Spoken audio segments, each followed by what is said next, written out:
Captain Vijayakanth அவர்கள் cinema படங்கள்ல மட்டுமல்ல, நிஜ வாழ்க்கையிலுமே பல மக்களுக்கு பல நல்ல உதவிகள பண்ணியிருக்காரு.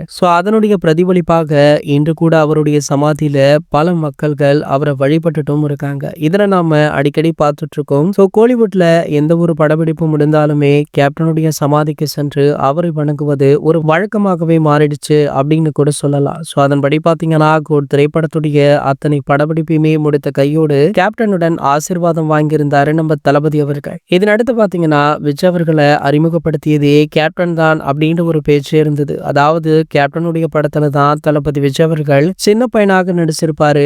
அந்த படத்தை எடுத்து தான் அவர் படிப்படியாக நிறைய படங்கள் பண்ணி தற்போது கோலிவுட்டுடைய தவிர்க்க முடியாத நாயகனாக விளங்கிட்டு இருக்காரு. இந்த நிலையில தற்போது தனக்கு கேப்டன் செய்த உதவிய ஒருபோதும் மறக்காத விஜய் அவர்கள் கேப்டனுடைய இளைய மகனான சண்முக பாண்டியன் அவர்களுக்கு ஒரு சில சினிமா பட வாய்ப்புகளையுமே வாங்கி கொடுத்திருக்காரு. அதாவது சண்முக பாண்டியனுடைய நடிப்புல கடைசியாக வெளியான படைத்தலைவன் அப்படின்ற படமும், அதன் பிறகு தற்போது அவர் நடித்து முடித்துள்ள கொம்பு சிவி அப்படின்ற 2 திரைப்படத்துடைய வாய்ப்பையுமே தளபதி விஜய் அவர்கள் தான் வாங்கி கொடுத்தார் அப்படின்ற தகவல் சமூக வலைத்தளங்கள்ல வைரலுமே ஆகிட்டு இருக்கு.